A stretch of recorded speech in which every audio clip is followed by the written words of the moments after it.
I'd like to call this Council and Budget Committee meeting to order. Madam Clerk, the roll call, please. All members of council are present. Mayor Redekop. There are no announcements and there is no addendum this evening. Are there any declarations of pecuniary interest? There being none, then I'm pleased to hand this agenda over to Councillor McDermott. Thank you, Your Worship. I'm going to deal with water and sewer operating budget this evening. We'll start out with a presentation from our Treasurer, Jonathan Jansen. Mr. Jansen?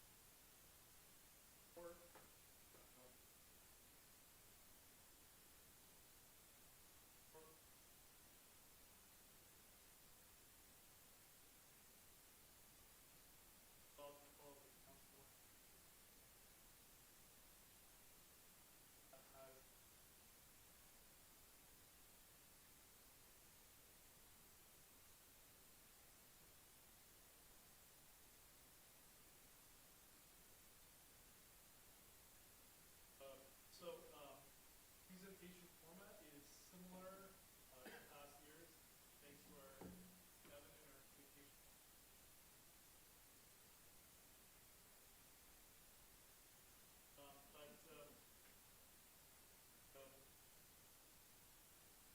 The format is very similar to some similar just so we can follow prior years. Prior years. Over, there's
is coming online with charges and revenues when it should.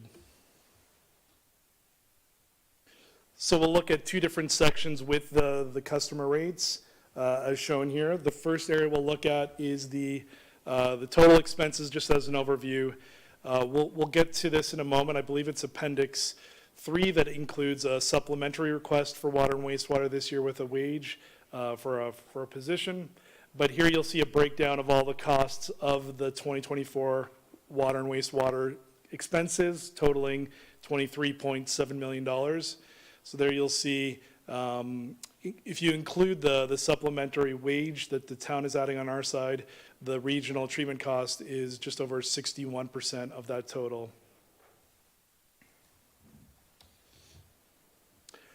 The methodology of how the region assigns costs of treatment is shown here, with water at 75% variable charge. So they produce a rate per cubic meter for the municipalities, and as well 25% as a fixed charge annually to each of the lower tier municipalities. Then the wastewater is a 100% fixed annual amount that we're assigned that's based on a prior 3-year average. And we'll talk a few times tonight about the reconciliation adjustments for that. As in year 3, when you have the full year 3 actuals, there's an adjustment of the wastewater charges to the actual flows. For this year, thankfully, we have a credit of $218,000.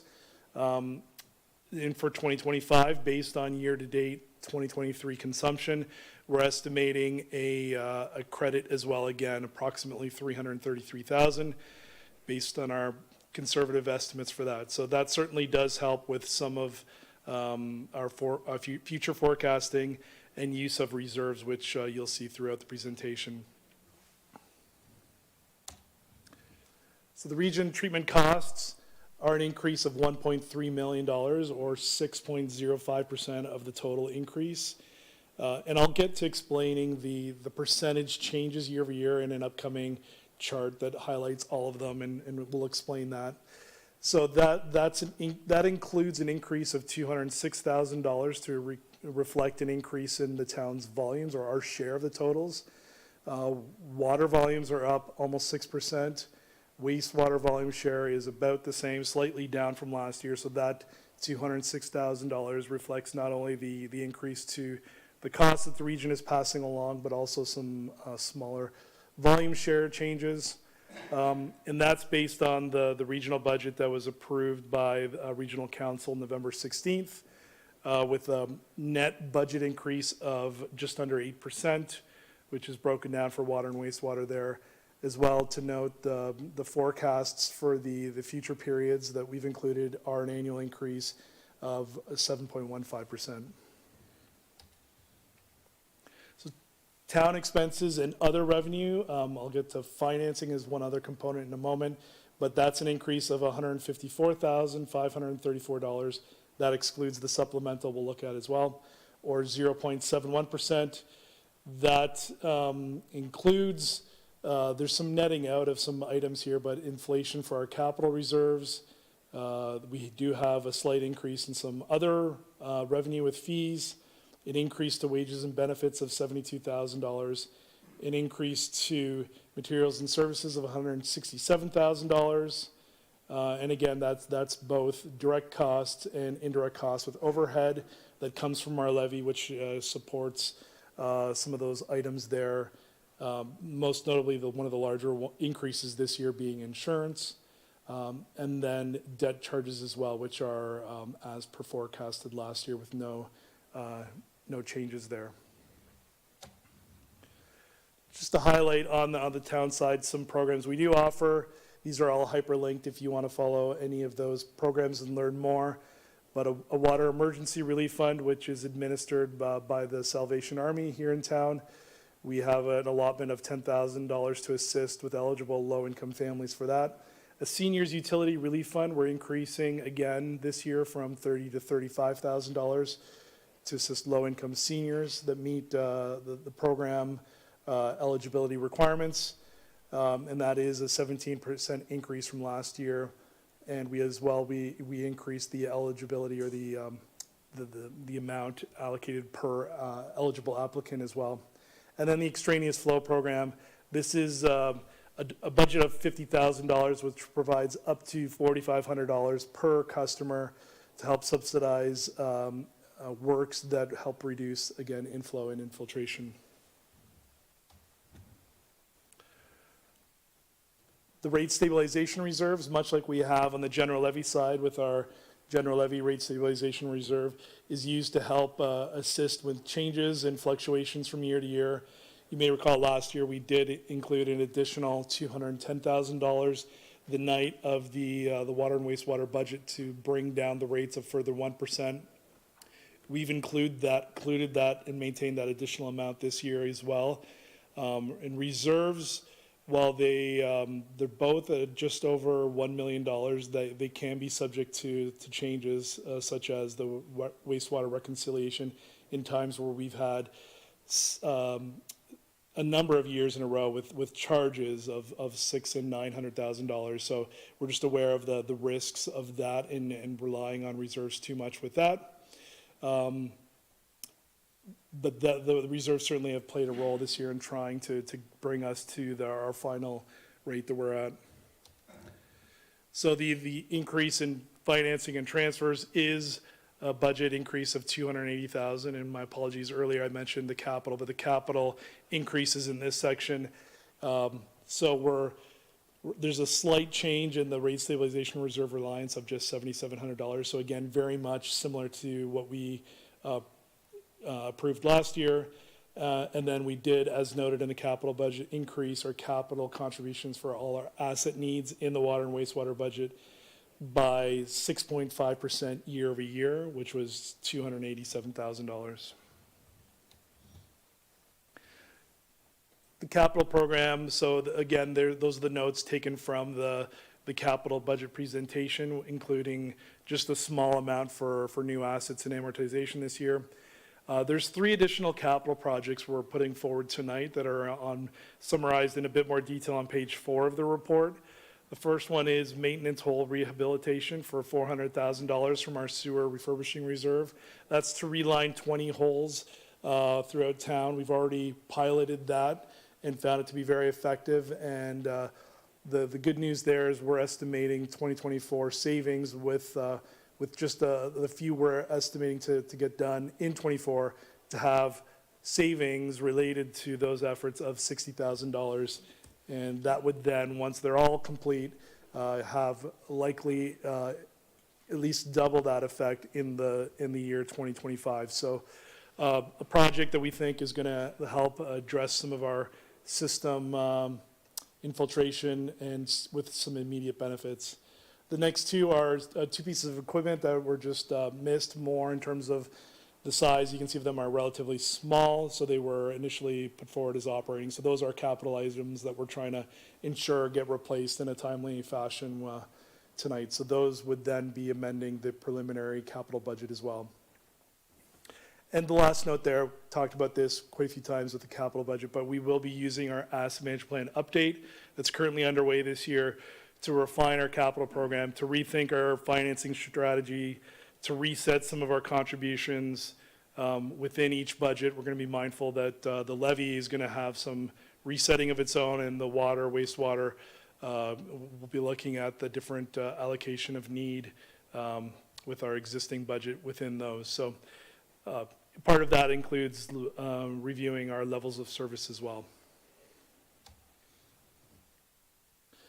So this one speaks to the infrastructure gap. We've talked many times about how at one point we had closed our infrastructure, our asset gap for the town through a lot of hard work and years of progress. I'm using a couple different indices this year to compare how that's changed in the last couple of years.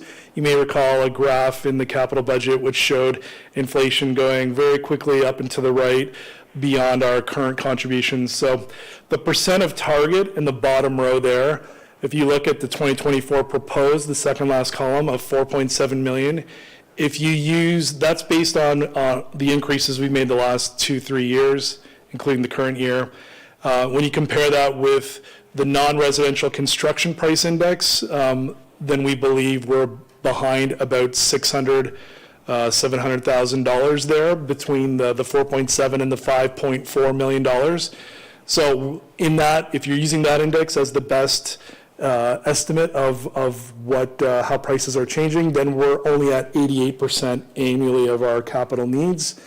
That could drop depending on the relevance or accuracy of these indices to as low as 69% if you're using the same construction price index for residential. So that's actually an even higher rate of inflation for the province of Ontario. So it goes to show that that gap is widening, and we're bringing forward increases that are a balance of affordability while being mindful of the longer term needs there. Yeah. So this chart summarizes all of the changes. So if you maybe focus on the middle column there, last year's approved budget was $21.6 million. The town's costs on the next row are $513,000 increase. That's both the town expenses and the financing changes with the capital transfers. The regional cost treatments, as presented earlier, are $1.3 million. So it's a total budget increase, including the supplementaries, or the one supplemental increase in the town's line there, of $1.8 million to bring the total budget to $23.388. So the next three columns just present those percentages in a few different ways. The first one is the 2.37%. That's the percentage of the total budget increase that the $513,000 relates to. And then if you look over the next column, I also included the percent change over prior, so that the movement of the town net cost from $8.33 to $8.84 million is a 6.16% increase. And then if you follow then through to the final column, when you adjust all of these increases net of volumes that we're recovering to reflect the 7.4% increase, you can see that the town's increase is 5.4%, which represents 38% of the bill. The regional increase with some of the volume adjustments is 8.7% increase. So that averages with those weightings to the 7.4% that we're presenting tonight. So that last column there, net of volume adjustments and some other changes in revenues, shows the proportionate drivers of each budget there. The revenues are primarily from our water and wastewater billings at 42 and 57%. Some other smaller items such as interest and penalties and the user fees, grants as well, and then local improvement charges that have been expiring and I think expire again. There's another set that expires next year of $43,000 for a total of the $23.6 million. And I've included this the last 3 or 4 years where we like to show how traditionally we've budgeted for the volumes that we bill on compared to what we've actually experienced. So what we're happy to see and continue to work towards is narrowing those two lines, the dark and the light for each of water and wastewater, where you can see that the actual is much more in line with the budgeted revenues. We don't want to overestimate the volumes of those that we expect to charge. Otherwise, our rate setting and our pricing quickly falls out of line and results in deficit. So that alignment, you'll see, is a slight uptick in the water for 2024, and wastewater is expected to remain about the same based on 3 and 5 year averages. So here, that's just some of the actual details from that last graph, where the water consumption, we're increasing 1.5% over last year, and that's just below the 3 and 5 year averages. And then similarly with the wastewater, there's no change over last year's volumes based on trends we've seen. So we have both, in terms of the rate setting, both the base fixed monthly charge as well as a variable charge, a per cubic meter charge. So for base for the town of Fort Erie for 24, it would be a monthly base amount of $70.95. For each of water and wastewater, that's a 4% increase over last year. And part of the reason of the rate mix that you'll see between both base and variable is we're trying to maintain approximately a 50% mix of your average monthly customer having half of your bill be a base charge and half be consumption charge. And there was a study years ago to come up with that. It's I'll show you some comparisons here, but it doesn't really truly reflect the cost of our system with our customers, but that was a direction we took a number of years ago. So for Niagara, the base average, the average for Niagara is 45%, so just below the 50%. For last year and this year, we're at 51 and 50%, so right around where we've said we would target. For the base charge, we are the second highest in Niagara. And again, number of challenges, and the 5-year forecast, there's some variation, but it is around the 50%. I think it decreases to 48% at the end of our 5-year. We look at the total municipal burden. This is one we show every year of how we compare with all of our operating costs. So we show municipal burden because it reflects that there is quite a bit of variation we've seen at times with how costs are allocated between the two operational budgets. So here we've decreased, we haven't moved the position this year, but we are the 4th lowest, or just 3% below the average. Last year we were 1.5% below average, so trending in the right way compared to average in terms of not increasing as much on average. And you can see the comparative total amounts there. So moving to volumetric, this does have some reasons, and this would have been part of the study a number of years ago, is there are elements where it helps to promote control and conservation. So the current rate is just over $4, $4.022, and that proposed increase is approximately 11%. So when you balance the consumption increase of 11 with the 4 on the base, that's where you end up around that 7.4%. The Niagara combined volumetric rate, when we look at all the amounts approved in Niagara last year, the average was 3.634, and it ranged anywhere from 1.412 to 5.512. So lots of variation in this pricing structure. So this summarizes the rate setting of the table for each of those components. First with water, a base and a rate charge to come up with a monthly amount. So here you can see that the percentage increase for water in the third column is the 8.69%. The increase for wastewater is slightly less in our case because particularly because our treatment costs were stable. That's 6.63% for the total of 7.41%. And that's a cost for the average household of $4.68 per day. Showing some of the drivers as well here. This combines a few different things. For our blue bar graph, it shows both the lighter blue is the base bill increase, and then the darker amount shows the impact that what we're doing with our capital program affects that as well. So, and then you'll have the dark green line at the top, which shows the regional treatment cost increases, and you can see the relationship to our budget with that. And then as well, the Ontario CPI. So there's, we're definitely seeing year over year some settling of the inflation rate for the CPI, but I just caution that that's the Ontario CPI, which is the consumer price index, which we use for some of our operating costs, but different than the rate, which is not included here, of the construction price index, which, as noted earlier, is 13%.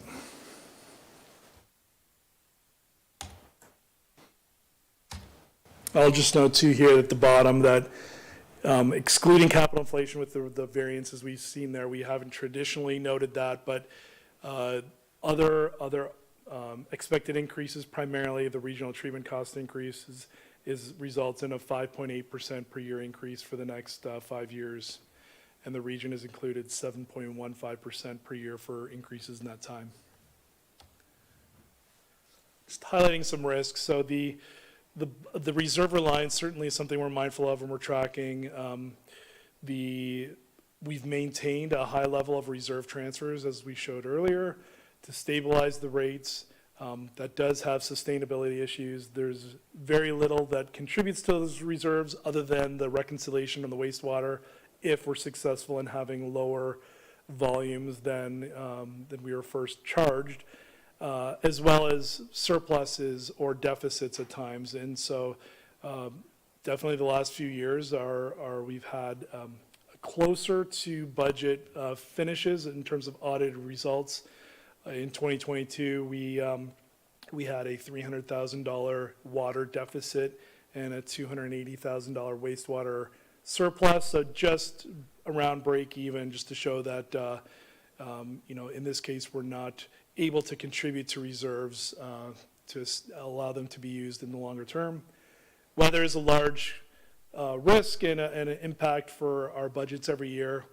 At some point, we might want to turn to the Farmer's Almanac even to just see how we want to expect how consumption and weather affects our budget.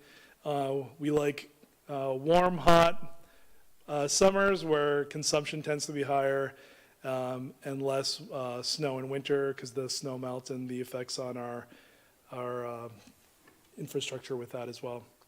So volume rates, 50% is a balance, it's a compromise, but of course we are more impacted, or 50% of our budget is impacted by different volumes. So, we did have a discussion even during COVID to say how some of those consumer consumption changes did impact our budget, and even how an aging population or fewer persons per household affects that volumetric revenue. We've talked at times in the past about billing frequency. On the comparison side, we do look annually at the BMA Ontario study. We have a relatively high residential and a low non-residential rate, so we're looking at ways to ensure there's equity there and that it aligns a bit more provincially. And then, of course, inflation, which you are no stranger to. Opportunities, certainly the capital program, with we're talking about adding to tonight, is an opportunity to help reduce the extraneous flows with the sewer relining efforts. The reconciliation, as noted, we are trending to a credit in future years, so that's an opportunity to help stabilize those reserves and contribute to those reserves. And with the I&I efforts, we would expect to see some moderation and some reduction in charges in the future. Grant funding, there's a number of programs that Council's been very good at advocating for with the Combined Sewer Overflow Program, or the CSO with the region. I updated Council last week. We are going to see some changes in the future once we're able to, when the province allows the release to be public, of changes with our OSIF allocation, or Ontario Community Infrastructure Fund. Another opportunity to note there is the treatment cost methodology, something that has not been studied in, I would say, approximately 10 years in Niagara. So we will be advocating for a review of that with the cost methodology and the structure to better align the costs in Niagara for the lower municipalities. And then condition assessments related to our asset management plan update. We're looking forward to better targeted investments and better financing programs related to that update.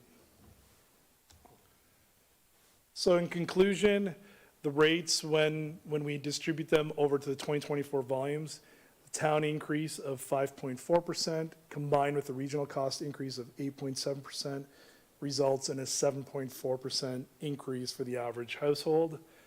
We have a supplementary budget item, which is Appendix 3, with a staffing request, which follows our IS, or Infrastructure Services, staffing study. and that approximates half of a full year phase-in that would come later in 2025. The capital was presented and approved on November 15th, but has 3 additional requests tonight. No major changes in debt. We do provide a FAQ, or frequently asked questions, resource on our website to address a number of the most common items. We invite you to submit any of the questions you receive or concerns, and we would be happy to try and clarify and add as much context and communication online or to you as a resource as possible. So tonight, we're looking at the 2 middle columns. We've passed the capital budget, although we'll be returning to that with the review of the fleet. Fees and rate. Fees is report CBC 02. We'll be looking at that following presentation questions here, together with the water and wastewater recommendations. But you can see then the levy is the last one, with submissions due coming up at the end of this week on December 8th, with you expecting to receive that package January 24th, with the first meeting scheduled for January 31st. And that's it for my presentations. I return it to the chair. Thank you. Are there any comments or questions? Councillor Noyes. Thank you, Councillor McDermott. Thank you, Jonathan, for your presentation. It's always a lot of work. I'm sure you're always looking forward to budget time. Has there been any further discussion in regards to base rate and consumption rate kind of changing, so that the emphasis be put more on consumption than the flat rate, than the base rate? Through you, Chair. It hasn't been studied formally in the last number of years. There are certainly a number of pros and cons on both sides with cost and conservation. I think if we're being conservative and following how our costs are aligned, we would be looking to likely increase the fixed component, but we realize that that creates a lot of hardships as well. I know some other municipalities in Niagara have switched, or at least one, to a fully fixed wastewater charge to reflect the fact that that's inherently what's driving the cost of that. So that is something we could consider again. We've maintained around the 50% mix for a number of years, but it hasn't been studied. Thank you for that. If I can continue, basically, I know in one of your slides, it looked like, and I get this sometimes from some of the seniors too, is that they see that their base rate, that the consumption is considerably less than it was in the prior years, but yet they're paying more because, again, our base rate is increasing. So that's just a comment that I get. In regard to the extraneous flow reduction program, I think it was on slide 12. Is that the 4,500 that each, that we have 50,000, I think each consumer can get 4,500 or something like that. Is that basically the backflow valve that we were subsidizing payment, or is that something else? Yeah, that would be that program. Yeah, that's a backflow prevention. I'm sure Director Walsh could explain in better detail, but that does help to prevent backflow into our system.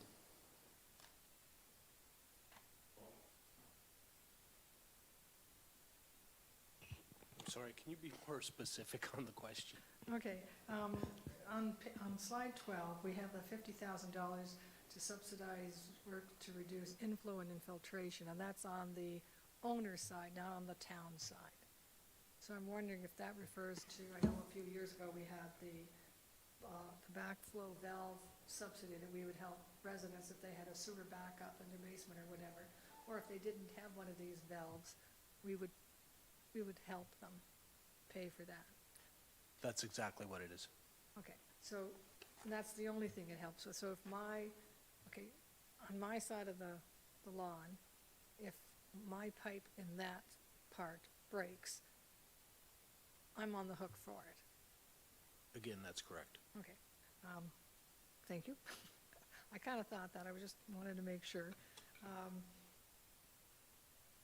The other question, because if I don't ask it, I'm going to be told, Councillor Noyes, you didn't ask it, about the billing frequency. Do you know, I didn't ask it last year, and I got told I didn't ask it, so I'm, so I'm just not trying to disappoint anybody, so I'm gonna ask it again. Again, I will say that the change from umpteen years ago, when we didn't have automatic billing and we didn't have automatic payment and stuff like that, the cost is significantly less, so I'm not so concerned about it. But how many, do we know how many municipalities in Niagara bill monthly?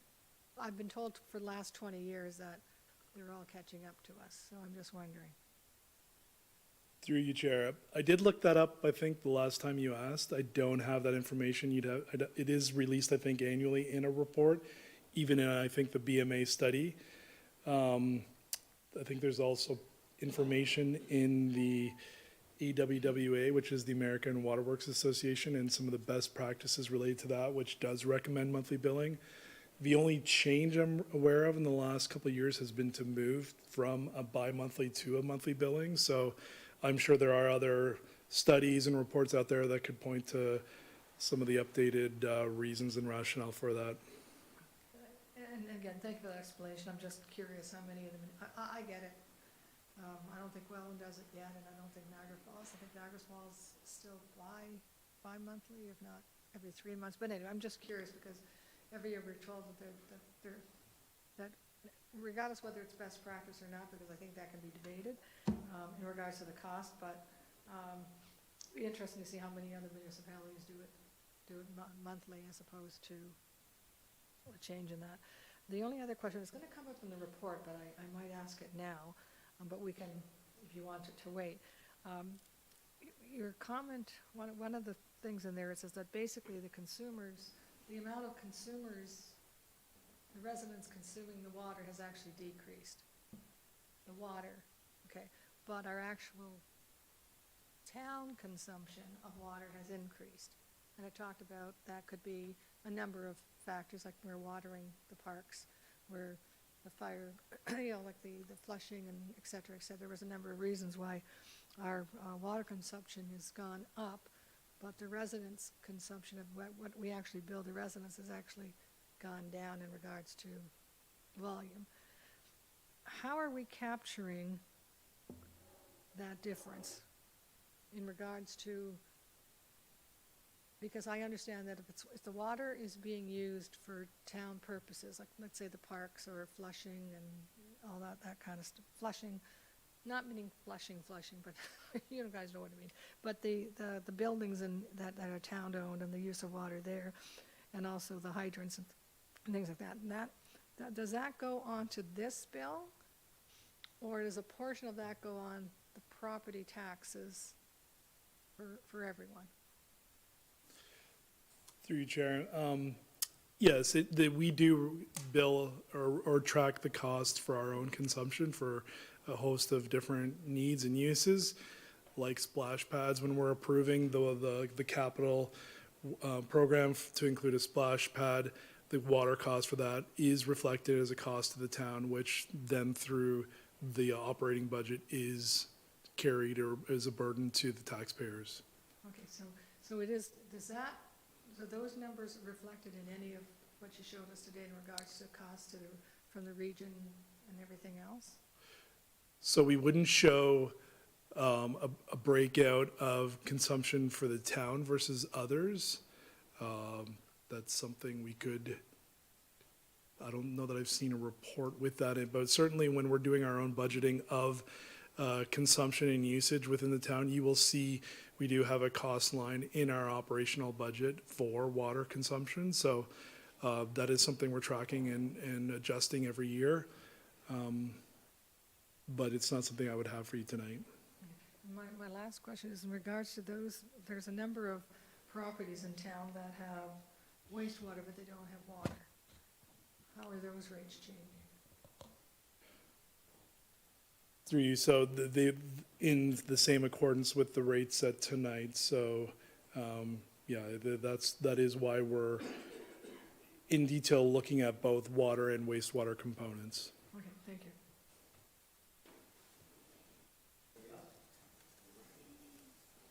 Thank you, Chair.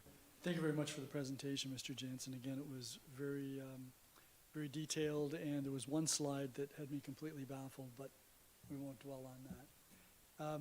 Just to follow up with Councillor Noyes' questions about the consumption by the municipality. The municipality, for all intents and purposes, is a customer of the water system, is that correct? That's right. And the additional use of water for the town would include, I presume, water that's lost from the system? That's right. I did have some questions with respect to the infrastructure, and slide 6 made reference to the diminishing number of water main breaks in the municipality. And is that a reflection of the amount of money that the municipality is putting into maintaining and revitalizing our infrastructure? I think there's a lot of factors, like even when we talk in the risk section of, you know, we've seen years that have had more extreme weather impacts, like when we had at least a year or two where there was prolonged and deep freezing that led to a number of more water main breaks. But certainly I would attribute most of what we're seeing with that trend to the efforts with the capital program and a continued regular, steady investment in those areas. And again, just to go back to a matter that Councillor Noyes had raised with respect to the monthly billing, there are some specific benefits to the residents on a monthly billing basis, are there not? Yeah, we would like not to go into too much with that AWWA report, but certainly there would be benefits with mitigating issues with leak detection, where if you're receiving it more often, then we have a better opportunity, both with our measurements and with information customers are receiving to minimize leak issues. It does align us with other utilities, which tend to typically be on the monthly billing side and assist with customer cash flows, minimizing our collection issues. So there are a number of areas like that that we consider with that approach.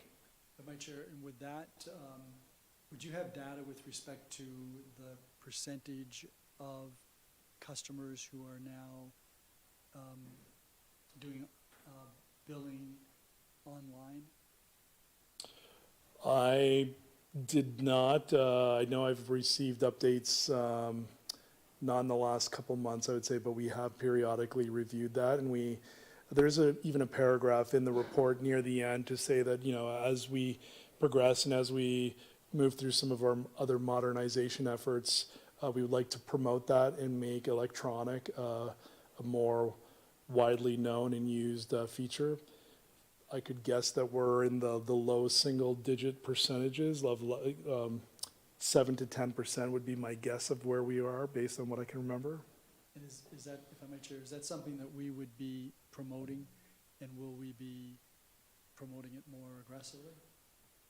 Yes, and I think even with the development of our recent website and trying to add additional electronic services there, we would like to include more and more payment options and information in electronic service accesses that I think we can look to bundling and promoting together and get better subscription electronically. Thank you. If I might, Chair, slide 8 made reference to, it was a pie chart, I believe, made reference to where money is going. And 20% transfer to reserves, that is money that eventually is spent on capital projects, is that correct? That's correct. And relative, if you know, is that 20% reflective of other municipalities, or can you compare that? Where there's not as good a way of comparing that area as we would like. I know even in our efforts and through the asset management plan releases and our accomplishments, we've often asked more informally what some of those comparisons would be. My hope is that with more of the formalization through the Ontario regulations and the requirements for asset management planning, and as that becomes a more entrenched requirement for funding programs and for annual reporting, that information will be better available. Our ROSIF funding model changed to a current replacement value submission to the province. So even that is another layer of good information to compare ourselves on with how how much our annual transfers to capital compare with what our true replacement needs are. Hopefully that'll become more accessible. If I might, Chair, in the OSIP funding, so some of that is applicable to some of the water, wastewater infrastructure? We've typically targeted use of that because of the challenges we have relatively on the water wastewater side to our water and wastewater side. And so I think once we know and can release the updated amount, that we will be looking to prioritize use of that with this budget. Okay, thank you. And Chair, just a couple of other questions. On slide 9, the next slide, you made a comment about, which I found interesting, had to do with the risk with respect to water and wastewater, and the implication that there currently is not a shared risk between the region and the municipality. Do you have any comments further on that?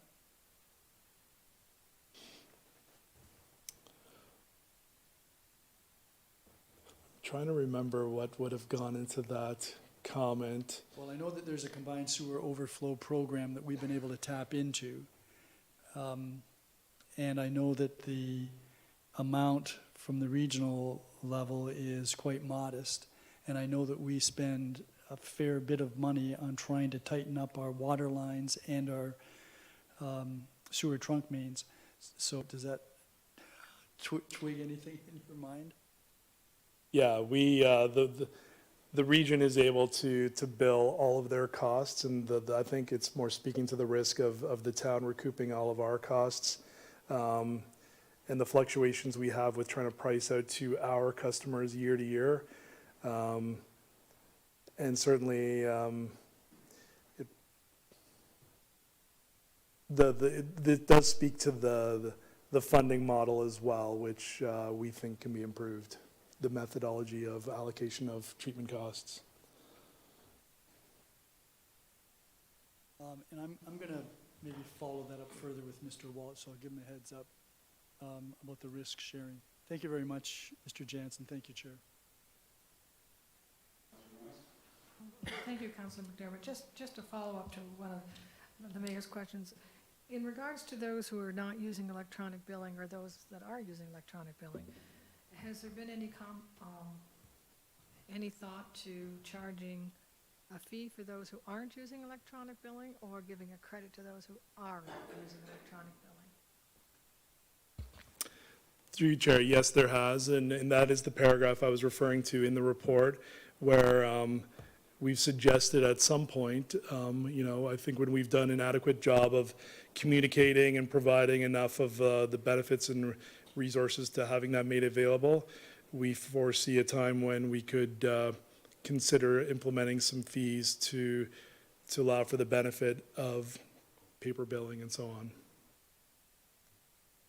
With that thought in mind, and knowing that not all people have internet or access to internet, how would we go about that? Yeah, it would have to be a coordinated effort. It would have to pass a threshold, assuming enough have access to that type of service. Or I know we would consider alternatives, whether it's use of town facilities or other areas where they could access electronic services. But it's something we've just identified as a potential for future consideration. But we've not entered any kind of study in how we would address all those concerns.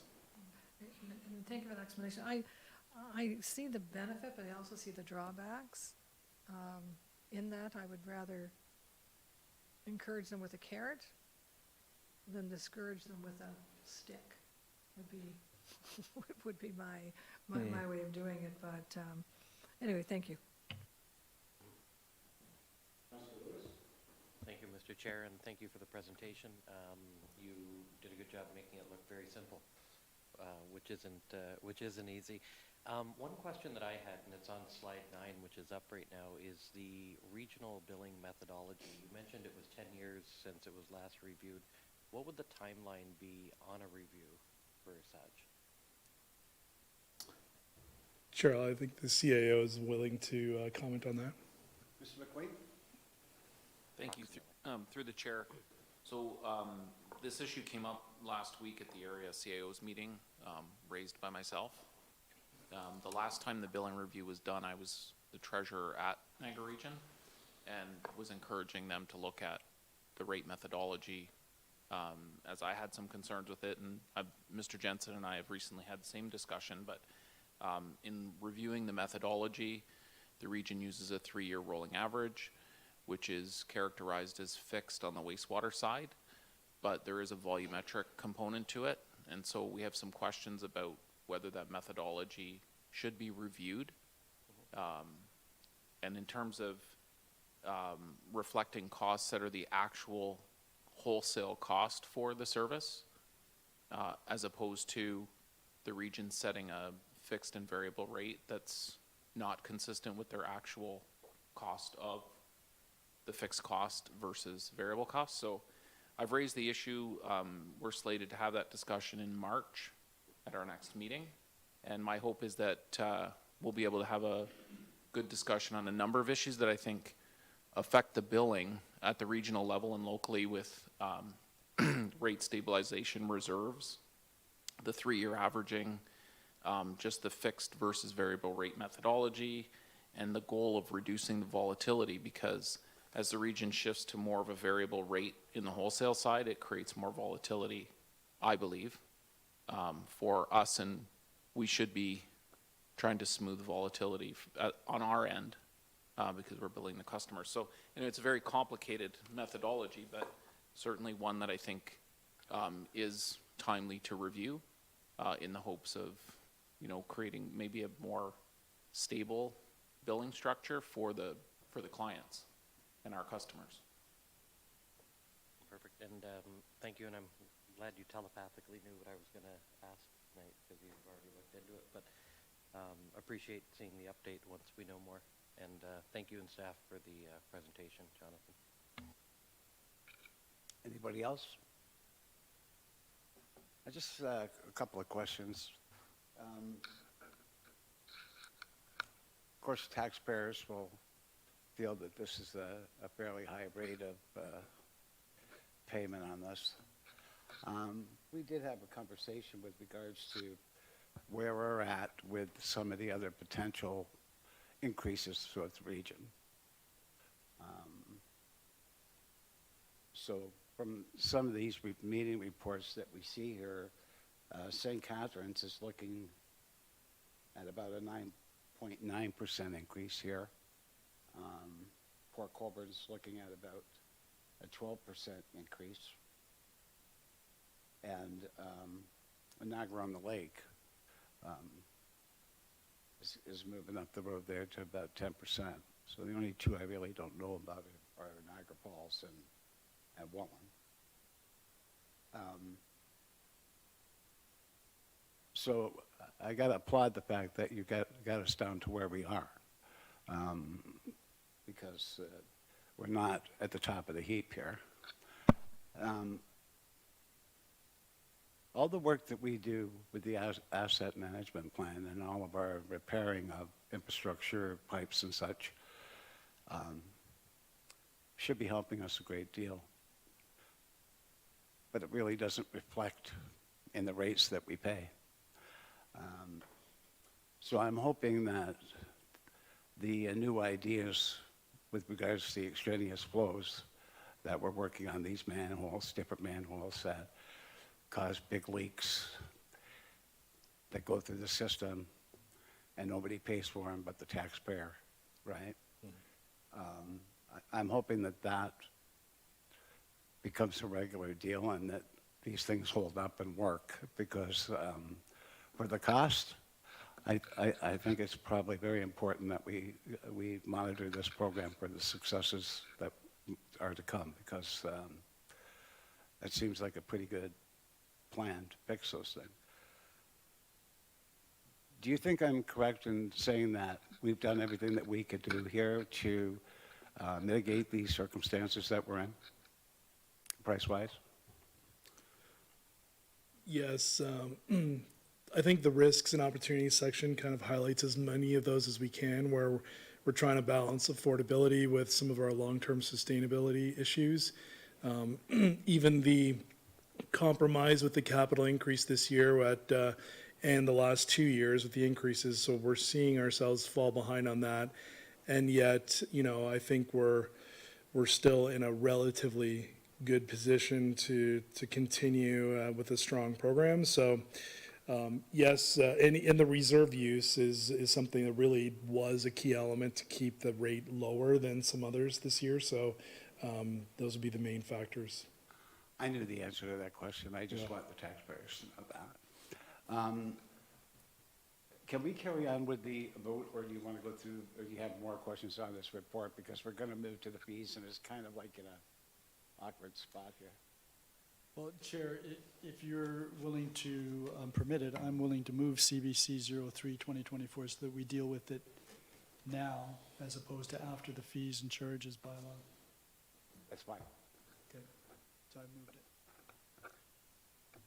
So do I get a mover on the, what, okay, that's your worship. And are there any further comments, questions? Councillor Dubanow.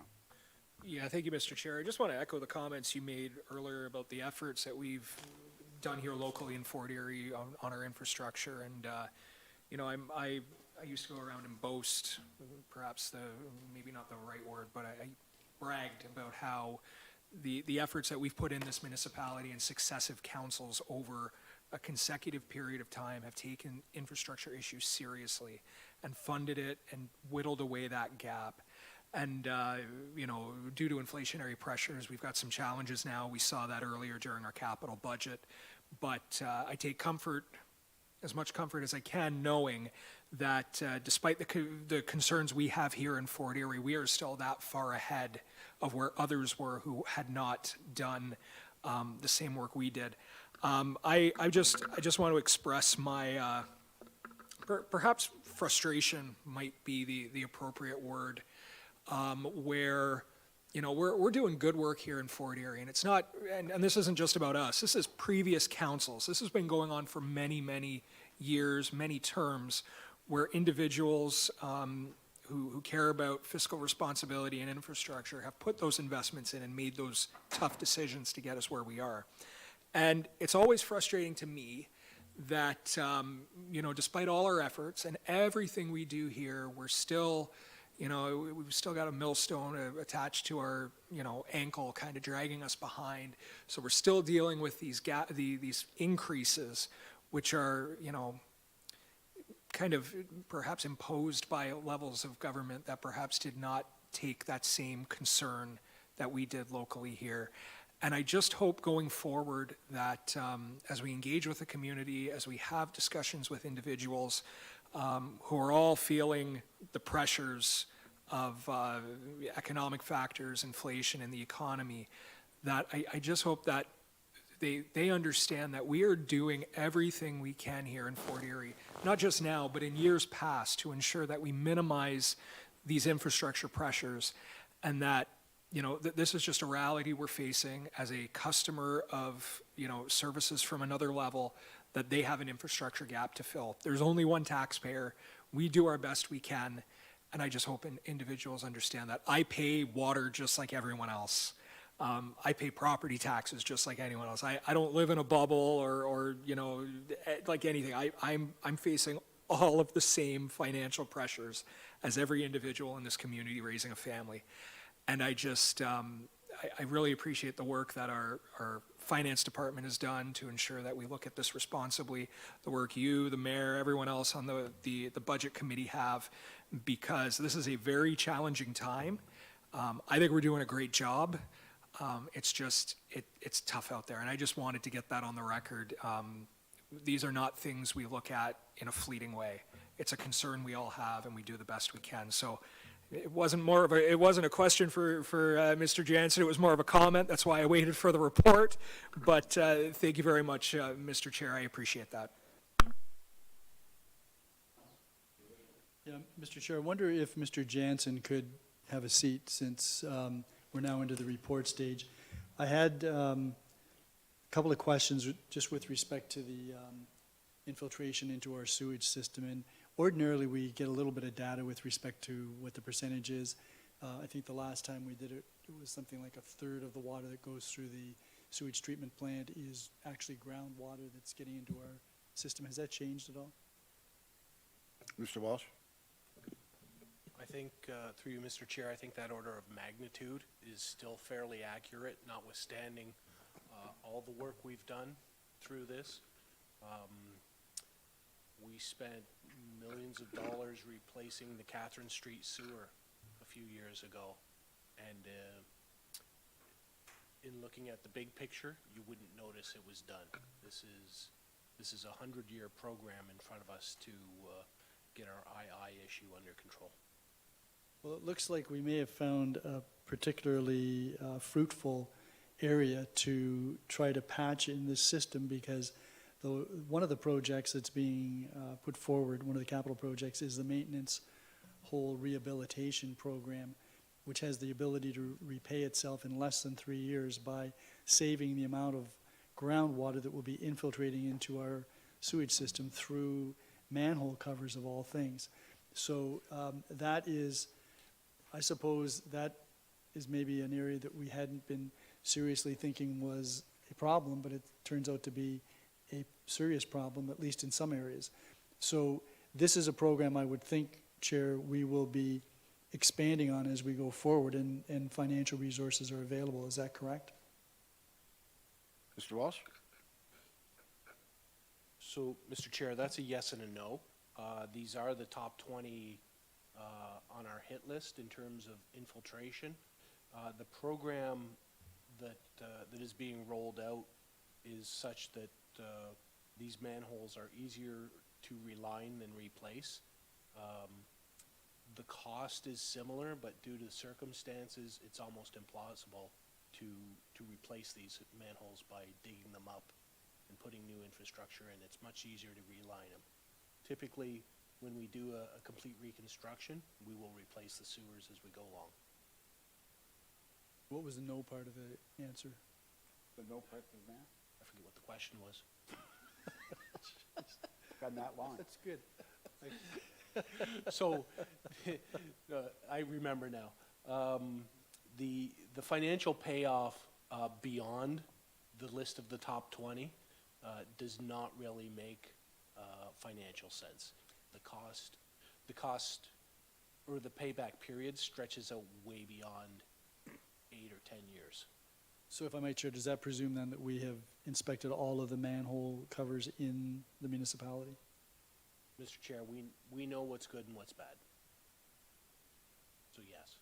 Okay. So to go on to another point that I'd raised before, and that had to do with risk, this seems to be a perfect program for the combined sewer overflow program at the region, because it is municipal money being put into a project that will reduce the flow of groundwater into the sewage system, which eventually goes to their treatment plant, which eventually would utilize all capacity if it was nothing but groundwater. So it does free up their capacity. Is this the type of program that we should be encouraging the region to allocate more money for combined sewer overflow reductions? Mr. Walsh? Mr. Chair, this, as the mayor points out, this does benefit both entities. I always throw the question out, if we were one organization, what would we do? And we do a whole bunch of things that were for the best of the system. This is part of the solution. Your worship? I think I'm going to leave it there. If we were one system, I'd be afraid that the bills that the ratepayers receive wouldn't be affordable unless it was us running it, in which case that would be fine. Okay, thank you very much, Chair. Anyone else? So all in favor? Carried.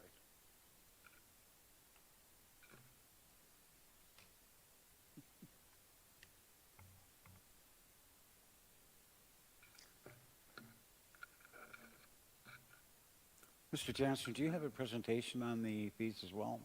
No? Okay. So, could I get a mover for CBC 02-2024? Thank you, Councillor Dubanow. Are there any comments or questions? Your worship.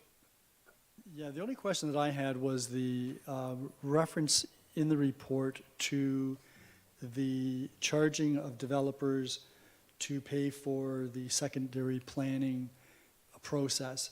And I note that there will be significant engagement by the municipality, looks like a lot of guardrails, and it looks like there's even a reference to peer reviews. Would that be a peer review of each and every study, or just a peer review of some of the studies that would go into the secondary plan process? Mr. McQueen? Thank you through the chair. The $40,000 fee would be a fee charged to a developer-initiated secondary plan. The intention is there's still a lot of staff work that goes into the preparation, review, oversight of what would occur with the secondary plan, and even the review of the plan and review of any related studies. And so we've estimated, similar to other planning charges, the amount of staff time that would be required to oversee the work from a developer-initiated request for secondary plan.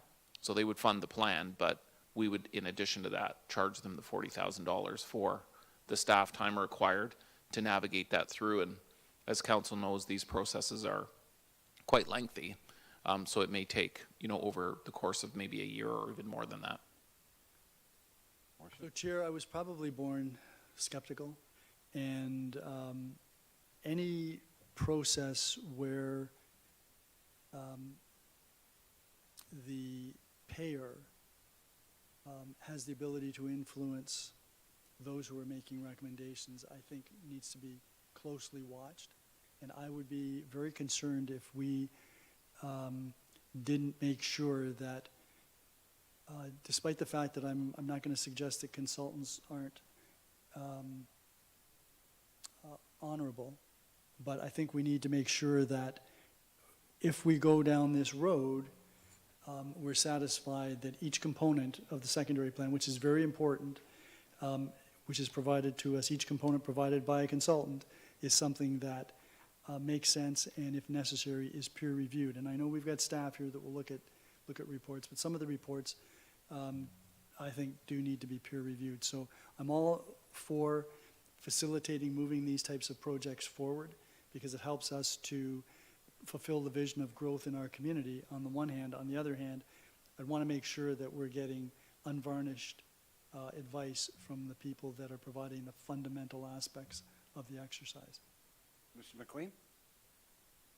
Thank you through the chair, and great question from the mayor. And I guess just to provide some comfort to to council, the intention would be that our staff would still review terms of reference for whoever was being engaged to undertake the work. We would still be involved in determining the scope of work that would meet our quality standards and requirements under a secondary plan review. And following that, we would also be very involved within the secondary plan process, that our staff would be participating in the public consultation that would occur as part of the secondary plan review. And so those would be absolute requirements as part of the work that we're doing, and part of the justification as well for the level of fee that's associated with that secondary plan review. But those would be some of the checks and balances we would have in place to ensure that what the mayor has described wasn't actually occurring or influencing the outcome of a secondary plan. Councillor Noyes, and then Councillor Dubanow. Thank you. I'm just looking at the recommendation. First, I looked at the analysis at the beginning of the report on 6. I think it's on page 1, actually. It says municipal fees are a charge to the user of a specific municipal service, activity, or product for the use of municipal property, and it goes on provides the authority to impose municipal fees and charges where all or part of the benefit is a specific individual or group of individuals, not just the public at large. And then it further goes on, fees generated revenues, but pricing those services is also important, a mechanism for managing demand of services. So it basically says that, when we're providing a service or a lease or whatever, a fee, we're charging, there should be some way to recoup some of these costs. And then I go further down, and I'm not saying I necessarily disagree with it, but if you go down to page, what page was it, 6 of 7, it says the town staff have recommended removing the fee for Crystal Ridge Community Upstairs Hall as it is now permanently leased. I don't get how that fits with the analysis. Mr. Jansen? Through you, Chair, I think that is a case where there's a lease agreement to pay for the use of that area, so it would no longer be a fee to the general public. So the fee is no longer valid or useful. Okay, so perhaps I'm reading this wrong. So they're still going to be charged? Okay, so removing the fee for Crystal Ridge Community Upstairs Hall. Whereas there's a lease, so they pay a monthly fee? Okay, because I'm kind of thinking that we're taking that completely away, but we're not. Now, when they lease this facility, and I'm all for it, I think it's a great program, so don't get me wrong. I'm just kind of was reading it the opposite way, saying they were basically not going to have any fee whatsoever. Can someone, even beside these people, any party that has a leased part of the town property and they lease it for their use, can they sublease it to anybody or not to make money? Like, in other words, this particular example, can they say, okay, well, we don't use it on Wednesday afternoons, so if somebody wants to use it for Wednesday afternoons and for $100, they can use this facility for $100. Can they do that? Mr. Jansen? It may depend on the lease agreements and the relationship and what was anticipated, but I think there are examples where lessors would be entitled to sublease out to others. We would have community groups that I think that currently do that. Your worship? Yeah, so, I mean, the one that comes to my mind is the Connolly Clubhouse in Thunder Bay. That is something that we lease to the Ridgeway Crystal Beach Kinsmen, and they can lease that out for, you know, receptions or parties, that type of thing. So, in that regard, and there may be others. So, that's what came to my mind.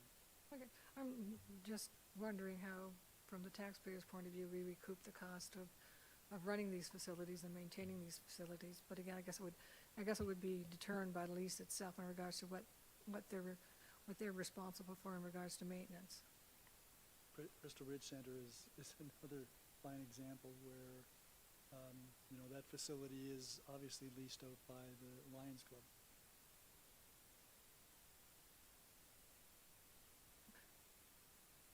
Okay, the place I'm thinking about is the upstairs, right? At the arena. At the arena. And if I'm not mistaken, the elevator doesn't work. Mr. McQueen, does the elevator work? Through to the chair, that wasn't the question I was putting my arm up to answer. I'm not quite sure, but I do know that there was very limited use for, it's the second story of the Crystal Ridge Center, and we had a user group come forward who were willing to lease the facility. The reason the fee has come off is because we now have a lessor who is leasing that space, and so the fee that was associated with it before they were leasing it was still in the schedule, so it's just removing the previous fee from the schedule because we wouldn't be renting it to someone else on our fee schedule. We now have a lease tenant in there. Okay, the elevator doesn't work. So just so you know, my concern is, and because it doesn't work, and that was one of my questions when it was first brought up from an accessibility point of view, that someone who wanted to attend or participate, I think it's a dance group or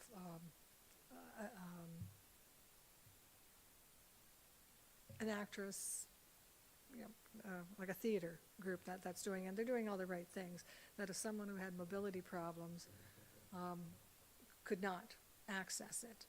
And they did mention that if that was the case, they would move the location. So I would also think that if they were going to sublease this, that has to be a consideration because it is not accessible. Thank you. Councillor Dubanow. Yeah, thank you, Mr. Chair. I just want to touch on some of the mayor's comments about the developer-initiated secondary plan process, because this is something that does have a lot of benefit to the municipality, but there's also the risk where, you know, it's, well, I won't rehash what the mayor said. I think he put it very eloquently, but I just had one question with regard to the process and the determination, and perhaps Mr. McQueen can answer this. Will there be criteria put in place where certain secondary plans would be permissible for a developer to initiate themselves, whereas there would be other secondary plans where the municipality would say, no, our intent is to do this in-house and to not open it up? I'm just wondering if Mr. McQueen had an answer to that. Mr. McQueen? Thank you through the chair. So I think the developer-initiated ones would likely tend more towards those where you've got a limited number of property owners or large tracts of land with a low number of landholders in that group. The ones that tend to be more complex that staff would be involved with are ones where it impacts a much broader, larger group of impacted users or abutting neighborhood impact. So that would be one of the criteria that they would use, and I think in the prioritization report that's coming forward, they'll provide a bit more detail about that, but that essentially you're on the right track. That would be some of the criteria that would differentiate that. No, and thank you very much, Mr. Chair. I look forward to receiving that report, because then we can have a little more discussion about how that works, because I think the mayor's comments are very appropriate. It's just fine-tuning where we can use it as a benefit and try to minimize our risk that the mayor raised. So I'm looking forward to that report. Thank you. Councillor Christensen? Through you, Mr. Chair, I wanted to, I guess, add to Councillor Dubanow's question and speak to the issue of the developer-funded secondary plans. Will there be a requirement that in those, regardless of the complexity, that there will be some oversight with respect to the impact and implications for other developments, surrounding developments or future developments that must be taken into consideration in a developer-led secondary plan? Through the chair, it's my understanding that similar to other secondary plan exercises where those would be taken into consideration, this would be no different and would follow all of the same requirements and considerations. Thank you. Councillor Noyes? Thank you, Councilor McDermott. On page 3 of 7, we're talking about an increase of 6.6. And I don't necessarily disagree with it in regards to, I think, planning fees or building fees. But every time we increase our fees, and we're increasing them for the right reasons, don't get me wrong, we're also increasing the cost, so we're decreasing the affordability of these buildings because we're adding to the cost. Is there a way that we can have like a sliding scale in regards to what the fees would be for an affordable unit as opposed to a unit that's not affordable, with a sliding scale? Mr. Jansen?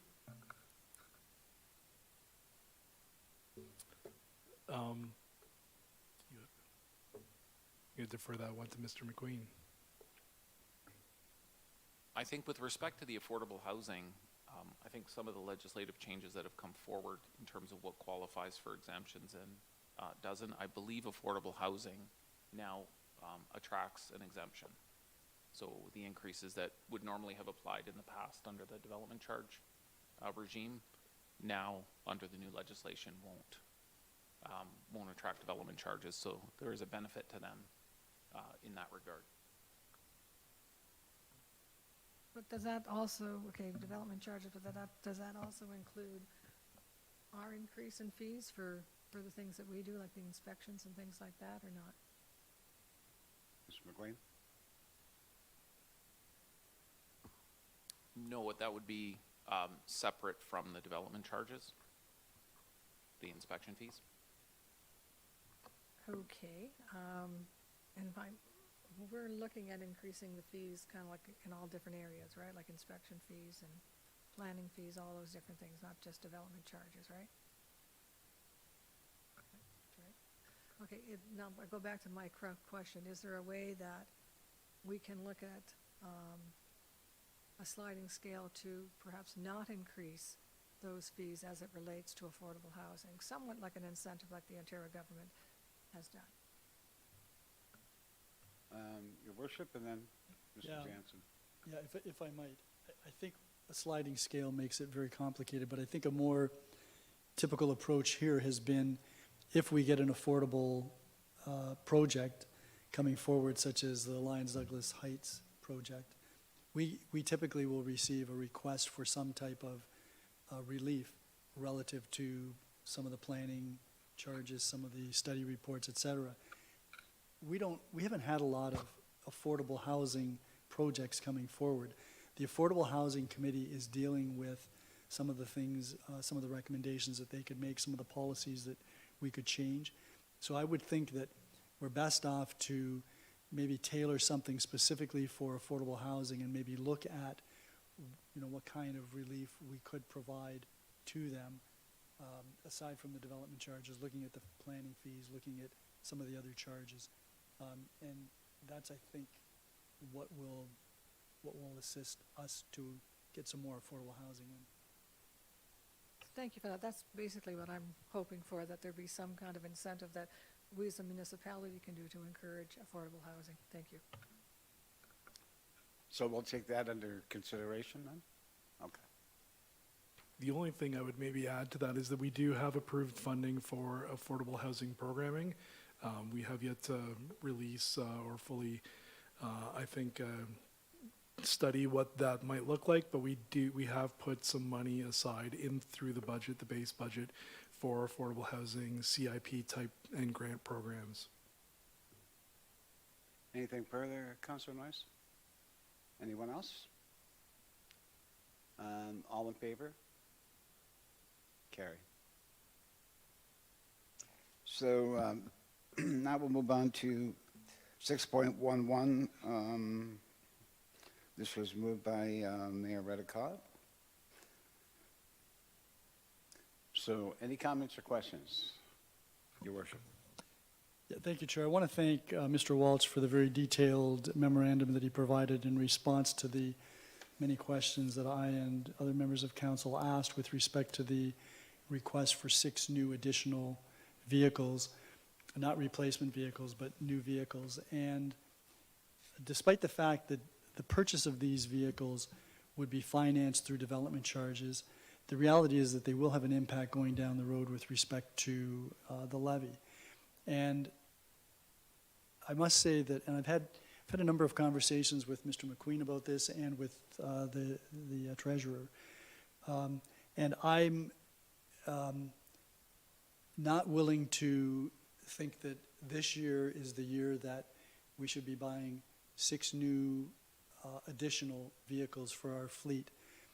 I mentioned to Mr. McQueen that when I come into town hall frequently, we have 11 vehicles that park in the lower parking lot. And on any given day, at any given time, there could be 4, there could be 7, there could be all 11 like there were at 2:45 this afternoon when I came into town hall. So I'm not insensitive to the fact that this is a growing community and that the community expects a level of service which we've been trying to provide to them. And I know that staff does a very good job, and you used the word brag or boast. I brag and boast about municipal staff frequently wherever I go because they do an excellent job, and I think that they frequently go beyond reasonable expectation in doing their work on behalf of the municipality. I'm at this point, Chair, and I've discussed this with Mr. McQueen, and perhaps he can provide some background comment as well. But I'm prepared to support the addition of 3 additional new vehicles in 2024. I've suggested to Mr. McQueen, or he suggested to me, what about pre-ordered vehicles for the balance? And I'm willing to consider that later in the year as we go through and maybe finalize our asset management plan, which should be done sometime in July or August. And that may give us clearer indication of what the implications will be. And then for the other 3, I'd be prepared to consider a budget amendment near the end of this year in advance of our budget deliberations for 2025 to give staff an opportunity, if we approve it, to go out early and put in an order for the other 3 additional vehicles. So it's just that I'm trying to be sensitive to where we are in terms of our budgeting, where the community is in terms of the economics and some of the other things that they're facing. And as I said, I know that the purchase of these vehicles would come out of development charge reserve funds, but there are still real live general levy implications going down the road. So those are my comments, Chair. If Mr. McQueen wanted to add to that, I'm fine with that. Thank you through the chair. So I did have an opportunity to follow up with Mr. Walsh following our discussion, Mr. Mayor, and there are 4 vehicles of those that are proposed that in our current fleet are leased vehicles. So the idea that we'd like to propose is that the leased vehicles, we move forward to replace those. They're relatively expensive, and there are issues with us leasing vehicles as opposed to having town ownership for things like slight damages and other mileage restrictions and other things that come with the lease vehicles. So what we would maybe propose is consideration for 4 of those vehicles to move forward to replace those leased vehicles, and then deferring the 2 other vehicles as you had requested to a later date. And if there is some opportunity for us to bring that back as we review some of the other fleet requirements. We've taken on additional staff over the last few years, and the leased vehicles that have come into the fleet have been the result of additional staffing where we hadn't provisioned, likely for budget consideration, to add additional vehicles. And we found ourselves in a very expensive leasing position, particularly with the inflation that occurred with vehicle supply issues. The leasing rates have just sort of overtaken the cost effectiveness of over the ownership. So that was the intention of the vehicles for this year, or 4 of the vehicles this year was the intention to replace them with, to replace leased arrangements with owned vehicles. So I would put that out for consideration. Well, Chair, I'm agreeable with that. That doesn't seem to be an additional vehicle. Those seem to be replacement vehicles. And if those were categorized as additional, then I don't have any problem with replacing them. The report or the information that we were given is quite clear on the benefits of owning as opposed to leasing. So I don't have a problem with that whatsoever. And I'd be prepared to go along with that.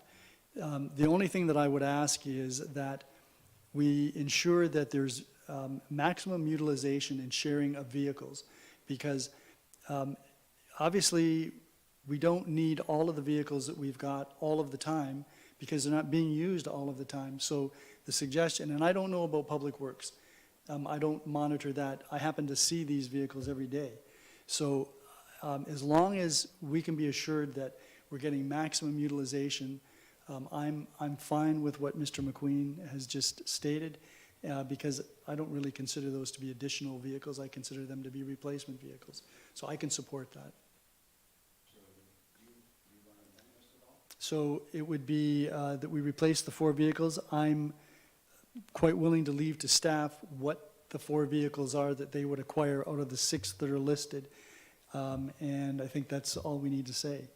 That council approves the preliminary capital budget project for 4 of the 6 identified projected purchases. Or something like that. And just a question, Your Worship, so the additional 2, that would be something that could potentially come back at the 2024 budget process? Well, this is 2024. 2025. Or even possibly after the asset management plan study has been completed and approved by council. I'd be prepared to consider that.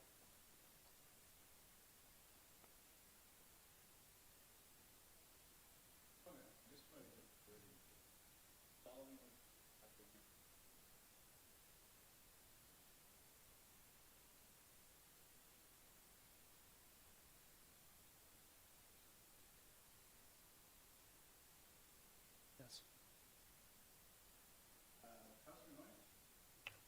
Just for clarification on that, okay, what I heard, I may not have heard it correctly, is that we're replacing 4, well, we're gonna purchase 4 vehicles. They may or may not be replacement, because some of them are new in that total number of 6, and some of them are leased. So I see, Mayor, you're shaking your head. I thought you said you were gonna leave it up to the staff to decide where those 4 vehicles would be. That's why I want the Well, clarification. I don't know which of these 4, I don't know which of the 6 are the 4 that the CAO has referred to. But my intention is, based on his comments, that it be the 4 that are currently being leased, that they be replaced with the new vehicles. Okay, that's why I wanted clarification, because I could see it being said, okay, we're gonna purchase 2 of the lease, replace 2 of the lease and 2 new ones, because, okay, so now in the report, it does talk about the need for additional vehicles because of additional personnel, particularly, I think, in management. So how are we going to deal with those vehicles? Staff can figure that, in my view, Chair, staff can figure that out. Okay, thanks.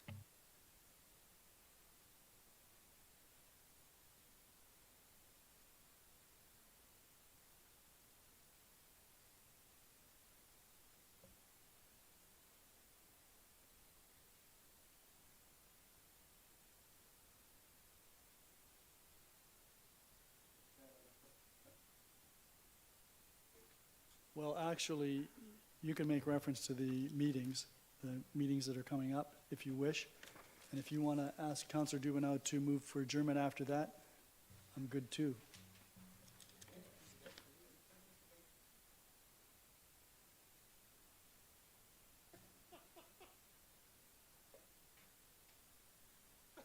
If you're going to delay this thing, I'll just take care of it. Sorry about that. So our upcoming budget meetings, Wednesday, January 31st, 2024, the Fort Erie Library Assessment Analysis and General Levy Operating Budget. We all look forward to that one. And 7.2 will be a extra day in case we need it on February 7th, which is also on a Wednesday. Councillor Dubanow? Yes, Mr. Chair, I'd like to move that we adjourn the budget meeting at 7:36 PM to reconvene on January 31st for our next meeting. 2 hands. I had a question under scheduling of meeting. Okay, we just kind of. Anyway, the idea, I just wanted to mention that tomorrow I'm going to be meeting with Sean Hutton at, I think, 2 o'clock, 2:15. This is a scheduling for the budget Just the meetings. meetings? Okay. Okay, for those who want to know, if you want to go to the tennis club tomorrow at around 2:15 to view the premises. Take your sneakers and tennis racket. I don't think so, but anyway.